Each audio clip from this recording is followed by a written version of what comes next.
ನಮಸ್ತೆ students. As I promise set 1 ಮಾಡಿದೆ ಅಲ್ಲ, ಅದೇ ಥರ set 2 N C Q very ಹೆಚ್ important N C Q for I C S C physics grade 10 in 1 ಮಂತ್ದ ಎಕ್ಸಾಮ್ಗೆ. ಸೊ ಇವತ್ತಿನ ಕ್ಲಾಸು ಅಷ್ಟೇ ಸ್ವಲ್ಪ ಅಡ್ವಾನ್ಸ್ ಅಂದಾಗ ಸ್ವಲ್ಪ ಒಂದು ಸ್ಟೆಪ್ ಅಹೆಡ್ ಇರುವಂತಹ ಕ್ವಶನ್ಸನ್ನು ಸೆಲೆಕ್ಟ್ ಮಾಡ್ಕೊಂಡಿದ್ದೀನಿ. ಇಲ್ಲೂ ಕೂಡ ಸುಮಾರು ಇಂಪಾರ್ಟೆಂಟ್ ಹೇಳ್ತಾ ಹೋಗ್ತೀನಿ, ಹಾಗೆ ನೋಟ್ ಮಾಡ್ಕೊಳ್ಳಿ.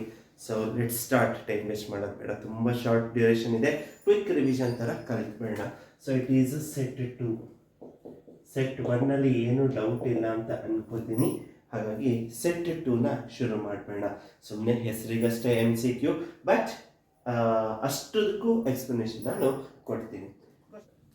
See here, and the first question is like this. A pulley system has the efficiency of 75%. Efficiency 75%. Velocity ratio of 6. Velocity ratio is 6. A force of 120 Newton rises. A force of 120 Newton rises a load of 450 Newton. A load of 450 Newton. So this is load and this is the effort. Okay. Calculate the actual mechanical advantage and friction of the system. Nodi tumba important. Mechanical advantage and friction. Mechanical advantage ಆರಾಮಾಗಿ ಮಾಡ್ತೀರಾ. What about this friction? ಅದ್ರ ಬಗ್ಗೆನೂ study ಮಾಡ್ಬಿಡೋಣ, ಓಕೆನಾ? See ya. Okay, now let's start. First is mechanical advantage. The formula to find the mechanical advantage is load over effort. Load over effort. And the load of 450 Newton and the effort of 120. ಹೌದಾ? So 0 get cancelled. 45 and 12 common table 3. ಹೌದಾ? 3 1s are 3, 3 5s are 15, 3 4s are 12, and 4 3s are 12. 3 left 30, 4 7s are 28, 2 left 20, 4 5s are 20. So 3.75. So mechanical advantage is 3.75. So mechanical advantage ಕಂಡುಹಿಡ್ಕೊಂಡ್ವಿ. Now see here, friction. Friction ಅಂತ ಬಂದಾಗ formula is very clear. Friction is equal to actual effort. ಹಿಂಗೆ ಬರೆದ್ಬಿಡೋಣ. Actual effort minus ideal effort. ನೋಡಿ, ಈ ಫಾರ್ಮುಲಾನ ನೆನ್ಪಿಟ್ಕೊಳ್ಳಿ, ಎಲ್ಲರೂ ಒಂದು ಕಡೆ note ಮಾಡ್ಕೊಳ್ಳಿ, ತುಂಬ important. In a pulley system, friction will be actual effort minus ideal effort. Actual effort minus ideal effort. Okay na? So effort in ideal. Effort in ideal. How to calculate? It is load divided by velocity ratio. Effort will be load divided by velocity ratio. And the load is 450 na. Illide ನೋಡಿ, load is 450 and the velocity ratio is 6. Then 450 by 6, it is 75. Thank you. It is 75. So effort in ideal is 75. So ಇದು ಸಿಕ್ಬಿಡ್ತು, it is 75. ಹೌದಾ? ಹಾಗಾದ್ರೆ what is the load in actual? effort in actual ಎಷ್ಟಿದೆ? 120. ಅವನೇ ಕೊಟ್ಬಿಟ್ಟಿದ್ದಾನೆ. So it is 120. ಹೌದಾ? Very simple. ಇದೊಂದನ್ನು calculate ಮಾಡ್ಕೋಬೇಕು ನಾವು, ideal condition. Okay, so ideal ಸಿಕ್ತು ನಮಗೆ, ಎಫರ್ಟ್ ಆಕ್ಚುಯಲ್ ಸಿಕ್ತು, ಅವೆರಡು ಡಿಫ್ರೆನ್ಸ್ ಮಾಡಿ ಫ್ರಿಕ್ಷನ್ ಸಿಗುತ್ತೆ. ಸೊ ಹಾಗಾದರೆ 120 minus 75 is 45 Newton. That's it. Very simple. This is the MCQ 1. ಇದು ವೆರಿ ಮಚ್ ಇಂಪಾರ್ಟೆಂಟ್. ನಾನು ನೋಡಿದಂತಹ ಕ್ವಶನಲ್ಲಿ ಇದೊಂದು ಸ್ವಲ್ಪ ಅಡ್ವಾನ್ಸ್ ಅಂತ ಅನ್ನಿಸ್ತು. So I picked up. ನೋಡಿ, ಒಂದು ಸಣ್ಣ ಟ್ರಿಕ್ ಹೇಳ್ಕೊಟ್ಬಿಡ್ತೀನಿ. ನಿಮ್ಮ 4 MCQ ನಲ್ಲಿ, ನಿಮ್ಮ MCQ 4 ಆಪ್ಷನಲ್ಲಿ ABCD ಅಂತ ಕೊಟ್ಟಿರ್ತಾರೆ. ಹೌದಾ? ಇದು 3.75, ಎಲ್ಲದರಲ್ಲೂ 3.75 ಕೊಟ್ಟಿದ್ದರೆ ಇದನ್ನ ಕಂಡುಹಿಡ್ಕೋಬೇಕು. ಯಾವ್ದಾ? ಫ್ರಿಕ್ಷನ್ ಎಲ್ಲ. ಆದರೆ ಒಂದೇ ಒಂದಲ್ಲಿ 3.75 ಕೊಟ್ಟು ಮಿಕ್ಕಿದ್ರಲ್ಲಿ 3, 4, 5 ಅಂತ ಕೊಟ್ಟಿದ್ರೆ 3 ಪಾಯಿಂಟ್ ಸಿಗ್ತಾ ಅದನ್ನು ಕ್ಲಿಕ್ ಮಾಡಿಬಿಡಿ. ನಿಮ್ಗೆ ಇದು ಮಾಡುವಂತಹ ಟೈಮ್ ಸೇವ್ ಆಗುತ್ತೆ. ಹೌದಾ? ಇಟ್ಸ್ ಎ ಟ್ರಿಕ್ ಅಷ್ಟೇ. ಮತ್ತೆ ಹೇಳ್ತಾ ಇದ್ದೀನಿ, ಮೆಕ್ಯಾನಿಕಲ್ ಅಡ್ವಾಂಟೇಜ್ ಆರಾಮ್ಸೆ ಕಂಡು ಹಿಡಿದ್ಬಿಡ್ತೀರಾ. 3.75 4 ಆಪ್ಷನ್ ಅನ್ನ ನೋಡಿ, ಯಾವ್ದ್ರಲ್ಲಿ 3.75 ಇದೆ, that is the right answer. ಅಕಸ್ಮಾತ್ ಯಾವುದ್ರಲ್ಲೂ ಆಪ್ಷನ್ ಅಲ್ಲಿ ಯಾವ್ದು ಕೊಟ್ಟರೆ ಒಂದರಲ್ಲಿ ಕೊಟ್ಟಿದ್ರೆ ಟಕ್ ಅಂತ ಹಾಕ್ಬಿಡುವಂಥದ್ದು. ಸೊ ರಿಪೀಟ್ ಏನಾರಾಗಿದ್ರೆ ಯಾವ್ದಾದ್ರು ಒಂದಲ್ಲಿ ಇದರಲ್ಲೂ 3.75 ಅಂತ ಕೊಟ್ಟಿದ್ರೆ at that time you have to calculate this question. ಇದು ಟ್ರಿಕ್ ಯಾವಾಗ? When both are given. ಒಂದೇ ಕೊಟ್ಬಿಟ್ಟಿದ್ರೆ you have to calculate, at that time you have to use this formula. ಓಕೆನಾ? ಅರ್ಥ ಆಯ್ತಾ ನಾನು ಏನು ಹೇಳ್ಕೊಟ್ಟೆ? Did you get what I said? ಓಕೆನಾ? Copy that. ದೊಂದು important question, copy that. Copy ಆಯ್ತಾ? ಹೇಳ್ಸೋಣ? ಏನೇ clear? Okay, clear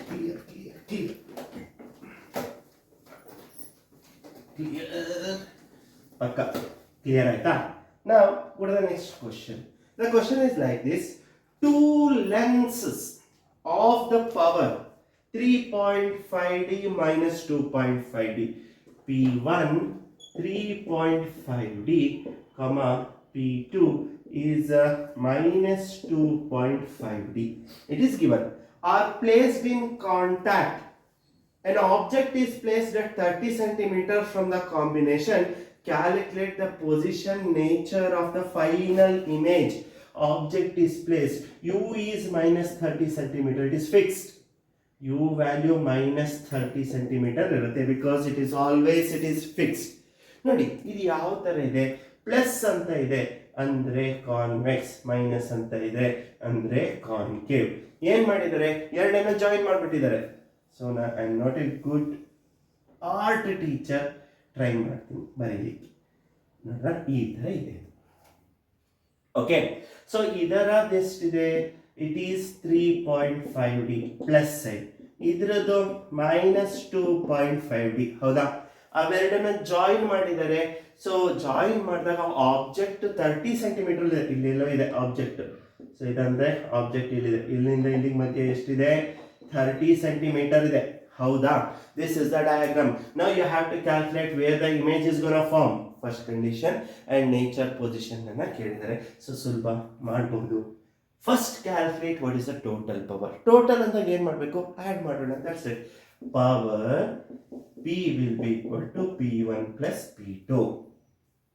First is 3.5 minus 2.5. ಯಾಕೆ ಪ್ಲಸ್ ಆಫ್ ಮೈನಸ್ ಕನ್ಫ್ಯೂಷನ್ ಅದ? ಹಂಗೆ ಬರ್ದ್ಬೇಡ ಬಿಡಿ. Minus 2.5.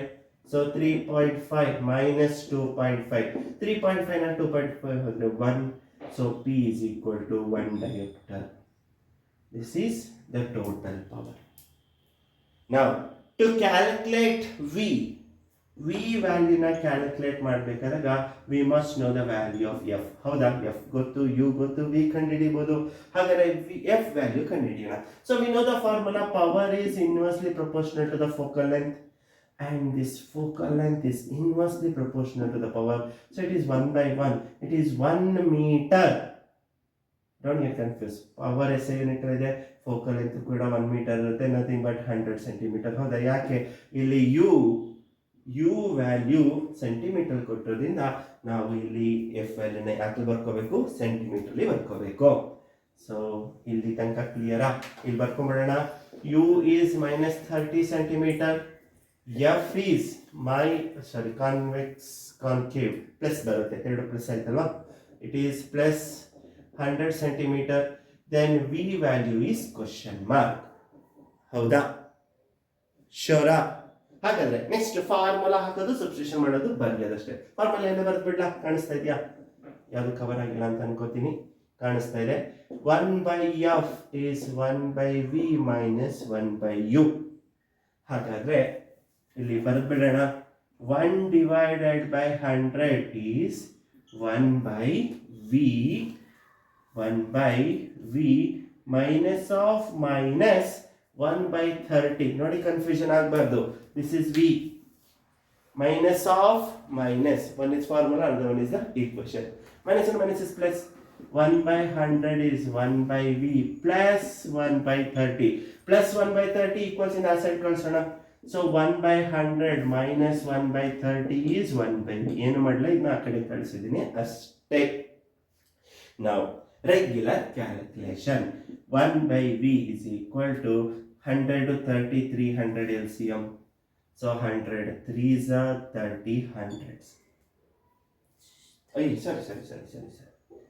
100 100 3s are 30 tens. That's it. So 1 by V is equal to 10 minus 10. 3 minus 10 is minus 7. Minus 7 by 300, or V is equal to minus 300 by 7. ಹೌದಾ? V is equal to minus 300 by 7. And the answer, ಹೇಳ್ಬೋದಾ answer ಎಷ್ಟು ಬರುತ್ತೆ ಅಂತ? So what is minus 300 by 7? 42.8. It is minus 42.8. That's it. Minus 42.8 centimeter. That's it. This is the value of V. V value minus 42.8 centimeter. ಆಯ್ತಾ? ಹಾಗಾದ್ರೆ nature ಕೇಳಿದರೆ, so what is the nature? If the V value is negative ಅಂದ್ರೆ left side of the sense it is V is virtual plus erected. V is ಇಲ್ಲಿ ಬರೀತಾ ಇರೋದು ಕಾಣಿಸ್ತಾ ಇದೆಯಾ? ಈ ಎಡ್ಜ್ ಅಲ್ಲಿ ಬರೀತಾ ಇರೋದು ಕಾಣಿಸ್ತಾ ಇದೆಯಾ? Very good. So it is virtual plus erected. ನೋಡಿ, ಇದನ್ನ MCQ ನಲ್ಲಿ ಕೇಳಿದಾನೆ ಕ್ವಶನ್ ಅನ್ನ. ಇದನ್ನ MCQ ನಲ್ಲಿ ಕೇಳಿರುವಂತದ್ದು. ಸೊ ಇಷ್ಟು ವರ್ಕೌಟ್ ನೀವು ಮಾಡಲೇಬೇಕು. ಸೊ ನಿಮ್ಗೆ ಎಲ್ಲೆಲ್ಲಿ ಸಾಧ್ಯನೋ ಅಷ್ಟರಲ್ಲಿ ಸ್ಟೆಪ್ಸ್ ನ ಸ್ಕಿಪ್ ಮಾಡಿ, ಆದ್ರೆ ನಾನು ಹೇಳ್ಬೇಕಾದಾಗ ಫುಲ್ ಹೇಳಲೇಬೇಕು. ಹೌದಾ? This is the entire question. ಏನ್ ಕೊಟ್ಟಿದ್ದಾನೆ? When two different power lines join together, if the object is kept at 30 centimeter, where the image is going to form, what is the nature? This is the question. See here, when two lenses are kept together, total is 1, focal length is 100, object is at 42 centimeter, negative sent to the left side, and it is virtual and erected. This is the entire explanation of that numerical. Pakana? Clear? Artha aita? ಅಳಿಸೋಣ. Very good, thank you. ಅರ್ಥ ಆಯ್ತು ಅಂತ ಅನ್ಕೋತೀನಿ. ಹಾಗಾದ್ರೆ next ಕ್ವಶನ್ಗೆ ಹೋಗೋಣ. ಏನಿದೆ? A sound wave reflects from the cliff after 5 seconds. If the speed of the sound is 346.3 meter per second in air, calculate the distance between the cliffs and wavelength of a 500 hertz sound. Okay. See here. ಇದರಲ್ಲಿ first given ಅನ್ನ ಬರ್ಕೊಳ್ಳೋಣ. First is speed of the sound ಕೊಟ್ಟಿದ್ದಾನೆ. The speed of the sound is 346.3 meter per second, followed by it reflects sound after 3 second time. Time is 5 second, not 3. It is 5 second. Then distance between the cliff, D is equal to question mark, and also inform us to calculate the wavelength for the frequency. ಎಷ್ಟು ಕೇಳಿದಾನೆ? 500 hertz ನ frequency ಕೊಡ್ತಾನೆ. Okay, fine ಮಾಡೋಣ. ಅಡ್ಡಿ.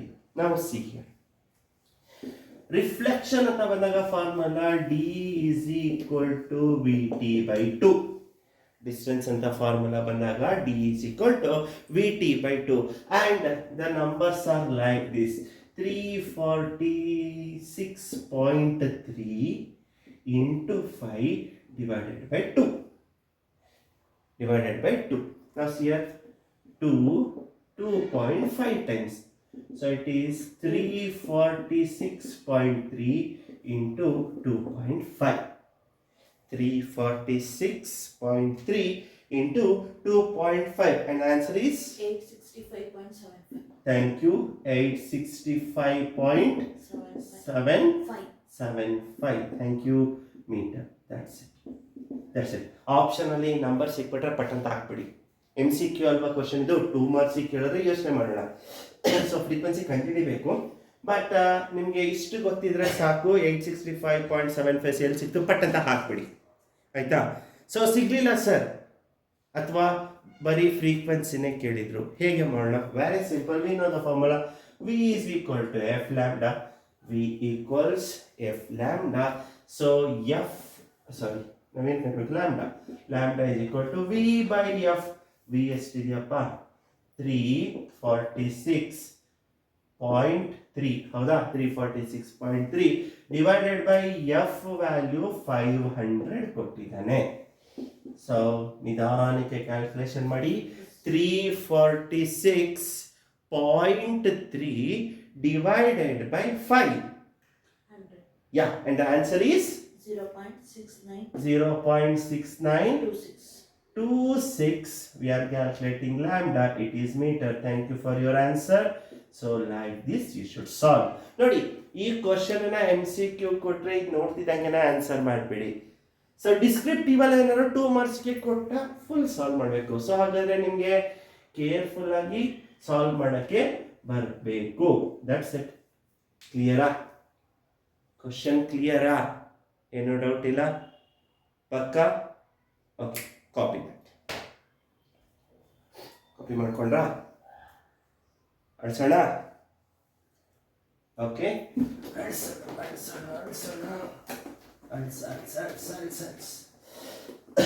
next question is like this. Assertion and reasoning question.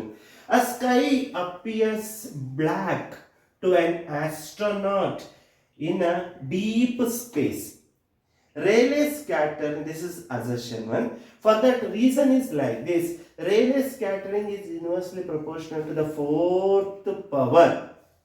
Nodi, always remember, outside the atmosphere everything appears to be dark. That is true. ಅದಕ್ಕೂ ರೇಲೇಸ್ಗೂ ಏನು ಸಂಬಂಧ ಇಲ್ಲ. But Rayleigh scattering is inversely proportional to the 4th power of wavelength. ಅದೂ ಸರಿನೇ. But reason is not the answer for the explanation. So it is very clear. Both assertion and reasoning are true. But R is not the correct explanation of A. ನೋಡಿ, assertion and reasoning ಅಂತ ಬಂದಾಗ question students ಮತ್ತೆ ಹೇಳ್ತೇನೆ, ಗಮನ ಇಟ್ಟು ಕೇಳಿ. ಎರಡೂ ಸ್ಟೇಟ್ಮೆಂಟನ್ನ ನಿಧಾನಕ್ಕೆ ಓದಬೇಕು, ಎರಡನ್ನು ನಿಧಾನಕ್ಕೆ ಅರ್ಥ ಮಾಡ್ಕೋಬೇಕು, ಆಮೇಲೆ ಆನ್ಸರ್ ಮಾಡೋಕ್ಕೆ. ನೋಡಿ, ಇಲ್ಲಿರುವಂಥ ಎರಡು ಸ್ಟೇಟ್ಮೆಂಟ್ ಸರಿ, ಆದರೆ ಒಂದಕ್ಕೊಂದು ಸಂಬಂಧ ಇಲ್ಲ, ಇದಾದ್ರೆ ಎಕ್ಸ್ಪ್ಲನೇಷನ್ ಅಲ್ಲ. So both A and R true, but R is not the correct explanation of A. ಇಷ್ಟನ್ನ ನೆನ್ಪಿಟ್ಕೊಳ್ಳಿ, ಓಕೆನಾ? ಹಾಗಾದ್ರೆ ನೆಕ್ಸ್ಟ್ ಕ್ವಶನ್ಗೆ ಹೋಗ್ಬಿಡೋಣ. Next is like this. The frequency of the radiation is 7.5 into 10 raised to 14 hertz. Its wavelength in nanometer and angstrom unit. ಅಷ್ಟನ್ನ conversion ಕೊಟ್ಟಿದ್ದಾನೆ, simple ಆಗಿದೆ ನೋಡಿ. 7.5 into 10 raised to 14 hertz ನ ಕೊಟ್ಟಿದ್ದಾನೆ. Converted into nanometre and angstrom. Nanometre and angstrom unit ಅಲ್ಲಿ ಕೇಳಿದ್ದಾನೆ. Nanometre ಅಂತ ಗೊತ್ತಿರಲಿ 10 to the power minus 9 and angstrom ಅಂದ್ರೆ 10 to the power minus 10. ಇದನ್ನ ನೆನ್ಪಿಟ್ಕೋಬೇಕು in terms of metre. Nanometre ಅಂದ್ರೆ 10 raised to minus 9 metre, angstrom ಅಂದಾಗ 10 raised to minus 10 metre. So ಹಾಗಾಗಿ conversion ಮಾಡಿದಾಗ ಆರಾಮ್ಸೆ ಬರೀತೀರಾ ಆನ್ಸರ್ನ. So it is okay. Frequency sir, it is frequency ಅಲ್ವಾ? ಫ್ರೀಕ್ವೆನ್ಸಿ ಕೇಳಿದಾನೆ. So you should calculate the value of wavelength. ಸೊ V is equal to F lambda. ಹೌದಾ? So lambda is equal to V by F. And the value of V is 3 into 10 power 8 meter per second divided by frequency is 7.5 into 10 power 14 hertz. So V is equal to F lambda. Lambda is equal to V by F. Sure? ಇದನ್ನ calculation ಮಾಡೋದೊಂದು trick ಅನ್ನ ಹೇಳ್ಕೊಟ್ಬಿಡ್ತೀನಿ ನೋಡಿ. ಇದೇನಿದೆ exponential form, ಅದನ್ನ for the time being neglect ಮಾಡಬೇಡ. First take this one, that is 3 divided by 7. ಅಷ್ಟು ಮಾತ್ರ ನೋಡ್ಕೊಳ್ಳೋಣ. 3 divided by 7.5. 3 ಡಿವೈಡೆಡ್ ಬೈ 7.5 ಏನಿದೆ ಅದನ್ನು ಮಾತ್ರ ನೋಡ್ಕೊಳ್ಳೋಣ. So what is 3 divided by 7.5? It is 0.4. Thank you for your answer. 3 divided by 7.5 is 0.4. ಈಗ into 10 raised to ಇದು ಬರ. It is a to the power n divided by a power n. A power n by a power n is a power m minus n. ಹೌದಾ? When it is division, subtract it. So ಹಾಗಾದ್ರೆ ಏನಾಗುತ್ತೆ? It is 10 to the power of 8 minus 14. So 0.4 into 10 raised to what is 8 minus 14? minus 6. Minus 6. Very good. Minus 6. ಹೌದಾ? So minus 6 ಇದೆ. minus 6 ಇದೆ, ನಮಗೆ ಸಿಕ್ಬಿಡ್ತು answer. Lambda ಸಿಕ್ಬಿಡ್ತು. Lambda is equal to 0.4 into 10 raised to minus 6. ಈಗ ಹೇಳಿ answer. ಇದು metre ಅಲ್ಲಿ ಇದೆ, ತಲೆ ಕೆಡಿಸ್ಕೋಬೇಡಿ ಆಯ್ತಾ? Okay, see so here lambda is minus 6 metre ಅಲ್ಲಿ ಬಂದಿದೆ. ಸೊ ಇಷ್ಟಕ್ಕೆ ಆನ್ಸರ್ ಸರಿ ಹೋಗಲ್ಲ. ಯಾಕೆ ಹೇಳಿ? See here we want answer in nanometre as well as angstrom unit. ಸಾಮಾನ್ಯ ಸ್ಟೂಡೆಂಟ್ಸ್ ಮಿಸ್ ಮಾಡೋಂಥದ್ದು ಹೇಳ್ಬಿಡ್ತೀನಿ. ಟು ದಿ ಪವರ್ minus 6 ಇದೆ. ಸೊ minus 6 ನ್ಯಾನೋಮೀಟರ್ ಅಂದ್ರೆ ಎಷ್ಟಾಗಬೇಕು? ಇದು -9 ಆಗಬೇಕು. ಹಾಗಾದ್ರೆ ಏನು ಮಾಡಬೇಕು? I should multiply it 400 into 10 power minus 9 nanometer. That's it. Sorry, minus 9 meter. That is nanometer. That is nothing but 400 nanometer. ಅಷ್ಟೇ. Very much clear. 3 increase ಆಗಬೇಕು. Multiply it by 1000. Multiply it by 1000. Always remember. See here. 4 into 1000. It is 4000. 0.4 into 1000 is 400. But power ಇಲ್ಲಿ ಬಂದಾಗ 10 to the power minus 6, 10 to the power minus 9 ಆಗಬೇಕಂದ್ರೆ multiply it by 1000. ಎಲ್ಲರೂ ಒಂದು ಕಡೆ note ಮಾಡ್ಕೊಳ್ಳಿ. Very much important. If the power is negative, 10 to the power minus 6 ಇದೆ, 10 to the power minus 9 ಆಗಬೇಕು ಅಂದರೆ multiply it by 1000 and it is 400 nanometer. Answer ಅಂತ ಬಂದಾಗ 4000 ಅಷ್ಟೇ. ಹೌದಾ? ಎಲ್ಲಿ ಈ ನಂಬರ್ ಸಿಗುತ್ತೋ ಪಟ್ ಅಂತ ಟಿಕ್ ಮಾಡಿಬಿಡಿ. ಮುಗಿದೋಯ್ತು. ಕ್ಲಿಯರಾ? ಮತ್ತೆ ನಂಬರ್ ಫುಲ್ ಹೇಳಿಕೊಟ್ಬಿಡ್ತೀನಿ. ನೋಡಿ, ಫ್ರೀಕ್ವೆನ್ಸಿ ಕೊಟ್ಟಿದ್ದಾರೆ 7.5 into 10 raised to 14 ಹರ್ಟ್ಸ್ ಇದೆ. ಸೊ ಏನು ಕ್ಯಾಲ್ಕುಲೇಟ್ ಮಾಡಬೇಕು ಅಂತ ಕೇಳಿದ್ದಾರೆ? ವೇವ್ ಲೆಂತ್ನ ಕ್ಯಾಲ್ಕುಲೇಟ್ ಮಾಡಕ್ಕೆ ಹೇಳಿದ್ದಾರೆ. ಮೀಟರ್ ಅಲ್ಲಿ ಅಲ್ಲ, ನ್ಯಾನೋಮೀಟರ್ ಮತ್ತೆ ಆಂಗ್ಸ್ಟ್ರಾಮ್ ಯೂನಿಟ್ ಅಲ್ಲಿ. ಹಾಗಾದ್ರೆ ಕ್ಯಾಲ್ಕುಲೇಷನ್ ಹೇಳಿಕೊಟ್ಟಿದ್ದೀನಿ, ನಿಧಾನಕ್ಕೆ ಅಬ್ಸರ್ವ್ ಮಾಡಿ. ಇಷ್ಟು ಆನ್ಸರ್ ಸಿಕ್ತು, ಎಲ್ಲೋ ಒಂದು ಕಡೆ 0.4 ಸಿಕ್ತು ಅಂತ ಪಟ್ಟಂತ ಟಿಕ್ ಮಾಡಿಬಿಟ್ಟಿರ. Be careful. ಸೊ ನ್ಯಾನೋಮೀಟರ್ ಇದೆ, ಕನ್ವರ್ಷನ್ ಯೂನಿಟ್ ಇಲ್ಲಿ ಬರೆದಿದ್ದೀನಿ. ಇದೊಂದು ಇಂಪಾರ್ಟೆಂಟ್. ಇದು ನೀವು ಬರ್ಕೊಳ್ಳದೆ ಹೋದ್ರೂ ಚಿಂತೆ ಇಲ್ಲ, ಇದನ್ನು ಬಿಟ್ಬಿಡಿ. ಇದು ಇಂಪಾರ್ಟೆಂಟ್. ಸೊ ಒಂದಷ್ಟೇ ಎಕ್ಸಾಂಪಲ್ ಆಗಿ ಕೊಟ್ಟಿದ್ದೀನಿ.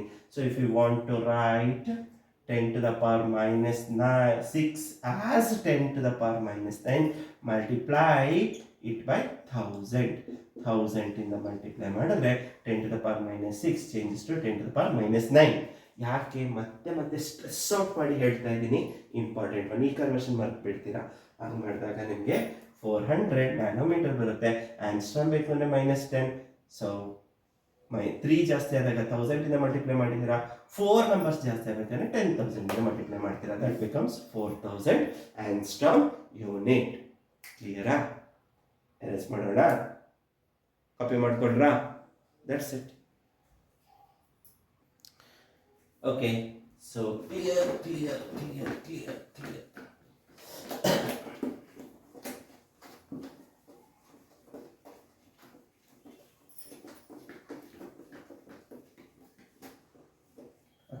Next question is like this. Which of the following equation is incorrect? Incorrect ಅಂತ ಬಂದಾಗ ಒಂದು ಸರಿ ಇರುತ್ತೆ, ಇನ್ನೊಂದು ಇನ್ಕರೆಕ್ಟ್ ಇರುತ್ತೆ. ಒಂದು ಎಕ್ಸಾಂಪಲ್ ಅಂತ ಮಾತ್ರ ತಗೊಂಡಿದ್ದೀನಿ. ಇನ್ಕರೆಕ್ಟ್ ಅಂತಿದ್ದಾಗ ನೋಡ್ಕೊಳ್ಳಿ. First option is W is equal to F into S. One more option P is equal to W by T. ಇನ್ನೊಂದು option P is equal to F by V. ಇನ್ನೊಂದು P is equal to F into V.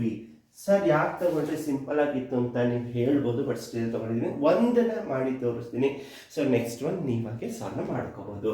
Which is incorrect, ಇದು ತುಂಬಾ important. So ಯಾವುದು wrong ಇದೆ ಅಂತ ಕೇಳಿದ್ದಾನೆ. ಹಾಗಾದ್ರೆ it's very clear, ಇದರಲ್ಲಿ 3 ಸರಿ ಇದೆ, 1 ತಪ್ಪಿದೆ. ಯಾಕೆ ಸರ್ ಈ ಈಕ್ವೇಶನ್ ಸೆಲೆಕ್ಟ್ ಮಾಡ್ಕೊಡಿ ಅಂದ್ರೆ, you must know all the formula ಏನೇನೆಲ್ಲ ಇದೆ ನಿಮ್ಮ ಟೆಕ್ಸ್ಟ್ ಅಲ್ಲಿ ಪ್ರತಿಯೊಂದನ್ನ ಕಲ್ತಿರ್ಬೇಕು, ಗೊತ್ತಿರಬೇಕು. ಹಾಗಾದ್ರೆ ನೀವು ಈ ತರದನ್ನ ಸಾಲ್ವ್ ಮಾಡಬೇಕು. So W represents work done. What is work done? Work done is the product of force into displacement. This is right. Work done is equal to the product of force and displacement. So first option is right. Then next is P. P represents power. Power is equal to work done by time. Power is equal to work done by time. ಇದು ಕೂಡ ಸರಿ. ಇಲ್ಲಿಗೆ ಬನ್ನಿ. Power is force into velocity, ಅದು ಕೂಡ ಸರಿ. ಹಾಗಾದ್ರೆ wrong ಯಾವುದು? Power is equal to force by velocity. It is wrong. Power is equal to force by velocity formula ಇಲ್ಲ. ಹೌದಾ? It's very clear, don't worry. So ನಿಧಾನಕ್ಕೆ ಸಾಲ್ವ್ ಮಾಡಿ, so ಉತ್ತರ ನಿಮಗೆ ಸಿಗತ್ತೆ. ಹಾಗಾದ್ರೆ power is equal to force into velocity ಎಲ್ಲಿದೆ? Grade 9th ಅಲ್ಲಿ ಕಲ್ತಿದ್ರಿ. ಹೌದಾ? ನೋಡಿ ಹೇಗೆ ಬರುತ್ತೆ.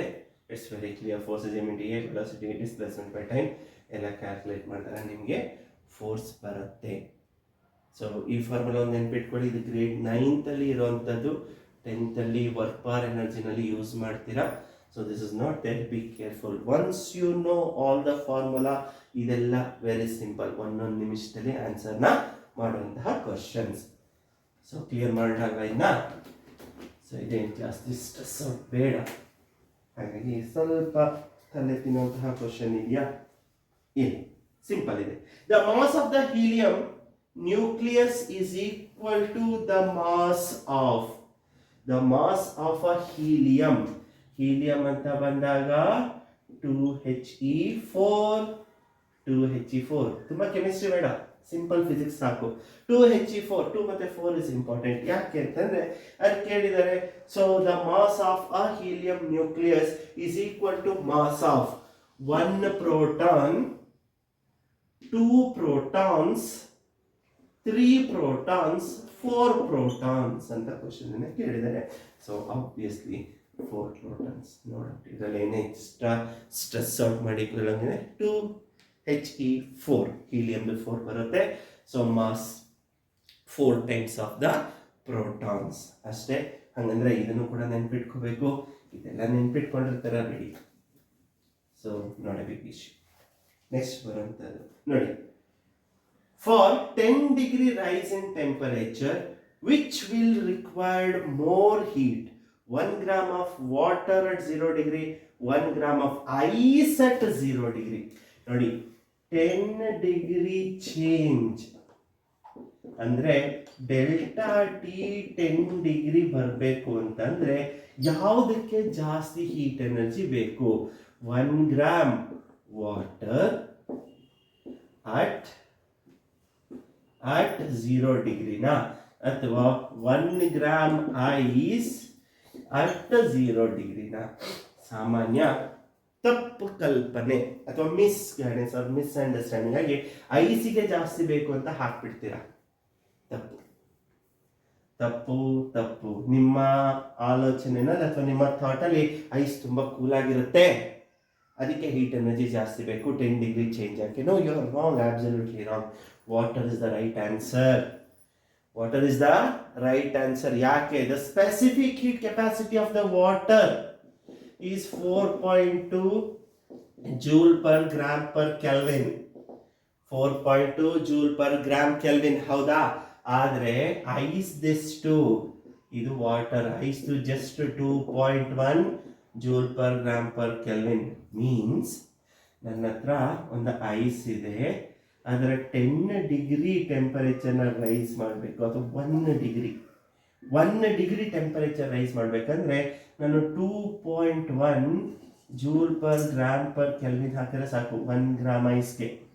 ಏನು ಹೇಳಿ? ತುಂಬ ಇಂಪಾರ್ಟೆಂಟ್, ನೆನ್ಪಿಟ್ಕೊಳ್ಳಿ. ನನ್ನ ಹತ್ರ ಇರೋದು 1 ಗ್ರಾಮ್ ಐಸ್. ಅದರ 1 ಡಿಗ್ರಿ ಟೆಂಪರೇಚರ್ನ ರೈಸ್ ಮಾಡ್ಬೇಕಾದ್ರೆ ಎಷ್ಟು ಹೀಟ್ ಎನರ್ಜಿ ಕೊಡಬೇಕು? ನಾನು 2.1 ಜೂಲ್ ಅಷ್ಟು ಕೊಡಬೇಕು. ಅದೇ ನನ್ನ ಹತ್ರ 1 ಗ್ರಾಮ್ ವಾಟರ್ ಇದೆ. ಅದರ 1 ಡಿಗ್ರಿ ಟೆಂಪರೇಚರ್ನ ರೈಸ್ ಮಾಡಬೇಕಂದ್ರೆ I should give the heat energy 4.2 ಜೂಲ್. ಅರ್ಥ ಆಗ್ತದಾ? ನಾನು ಏನು ಹೇಳ್ತಾ ಇದ್ದೀನಿ? These two most important one. ಅದೇ ಥರ ಕಾಪರ್ದು ಬರೆದ್ಬಿಡ್ತೀನಿ. 1 ಗ್ರಾಮ್ಗೆ 0.4, 1 ಡಿಗ್ರಿ ಟೆಂಪರೇಚರ್ ಇದ್ದರೆ 0.4 joule per gram per kelvin. ಇದು ಕಾಪರ್, ಇದು ಐಸ್, ಇದು ವಾಟರ್. ಹಾಗಾಗಿ it's very clear.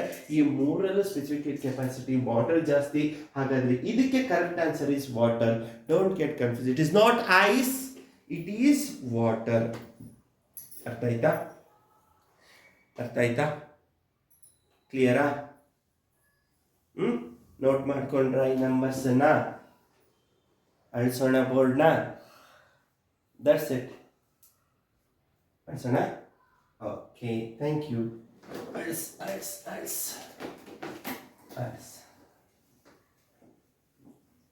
Next question ಮುಗಿಸ್ಬೇಡ, ಇನ್ನೊಂದು 2 ಬೇಗ ಮುಗಿಸ್ಬೇಡ. ತುಂಬ ತಾಸು ತಗೊಳ್ಳಲ್ಲ ನಿಂದು, ಕಳಿಸ್ಕೊಡ್ತೀನಿ. Study the following figure in a pulley system and answer. Okay, diagram rough ಆಗಿ ಬರೀತಾನೆ. As I said, I am not a good art teacher.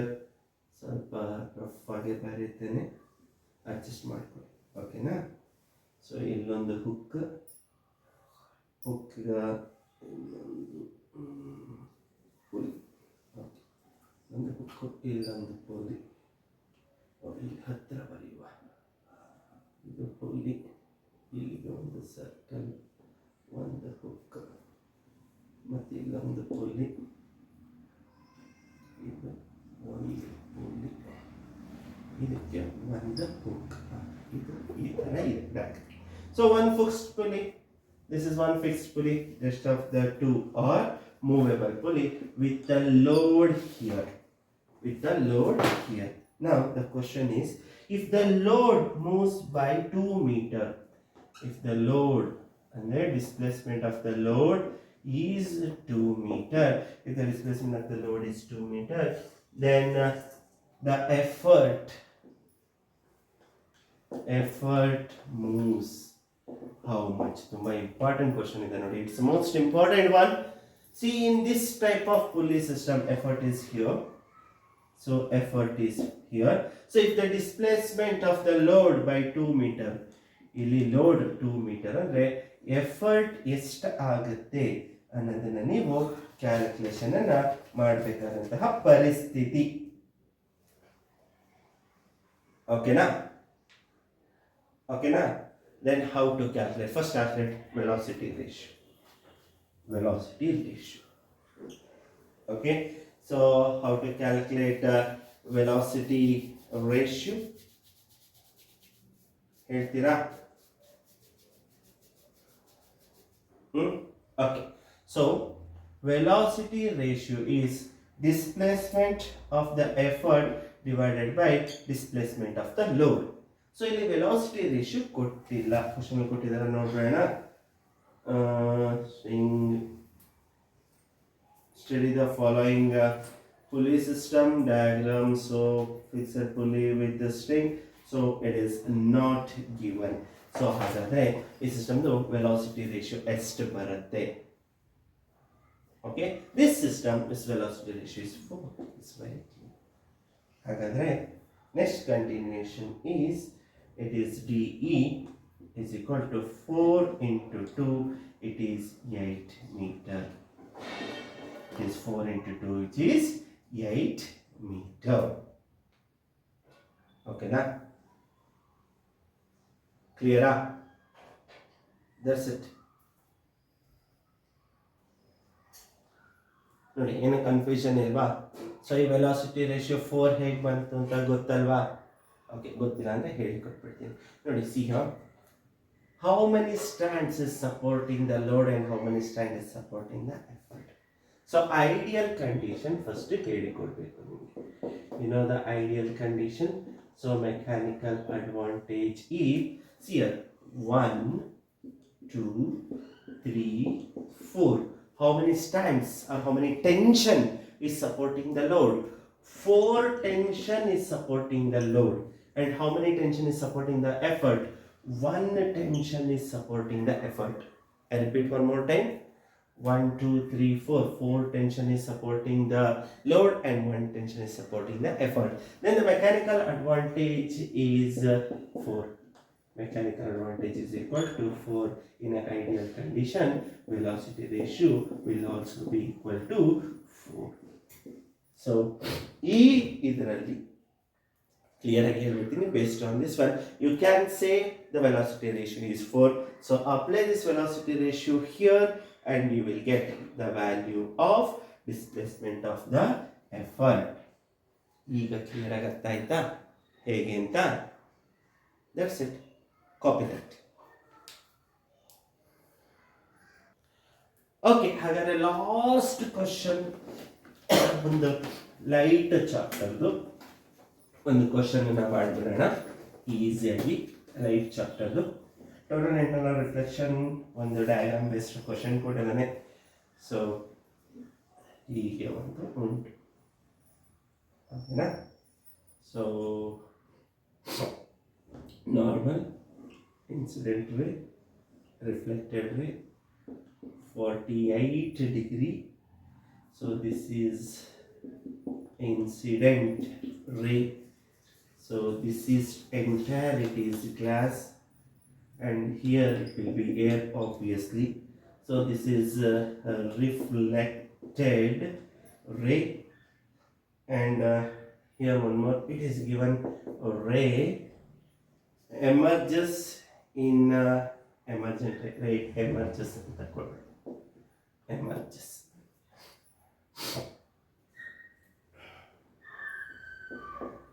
ನೋಡಿ ಕ್ವಶನ್ ಏನ್ ಕೊಟ್ಟಿದ್ದಾನೆ? Observe the optical system shown. Diagram showing the light ray passing through a semicircular glass slab and emerges into air. The critical angle of glass air interference is 42. ಇದು ತುಂಬಾ important. Critical angle is 42 degree for air and glass. Air and glass ಮಧ್ಯೆ ಎಷ್ಟು ಬರುತ್ತೆ? 42 degree ಅಂತ ಕೇಳಿದಾನೆ. So ಹಾಗಾದ್ರೆ what is the 4 options that you are having? What are the 4 options here? The ray will emerges parallel to the incident, deviate towards the normal, undergo total internal reflection and emerges along the flat surface. So answer is very clear, it forms total internal reflection. No doubt. Either ray of light total internal reflection ಆಗೆ ಆಗುತ್ತೆ, ಇನ್ನೆಲ್ಲದು wrong. ಹೇಗೆ ಹೇಳಿದ್ವಿ ಅದು important. So direct ಆಗಿ as it occurs total internal reflection ಅಂದ್ರೆ confusion ಆಗುತ್ತೆ, ಹೌದಾ? ಹೇಗೆ ಹೇಳ್ಬಿಡ್ತೀನಿ ನೋಡಿ. What is total internal reflection?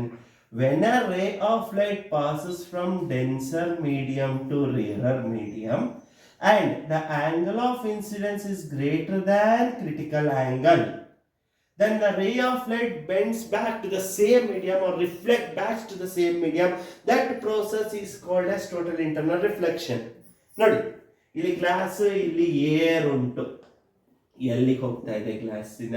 So denser to rarer, first condition is clear. Denser to rarer, first condition is clear. Second ಕಂಡೀಷನ್ಗೆ ಬರೋಣ. ಏನು? Angle of incidence must be greater than critical angle.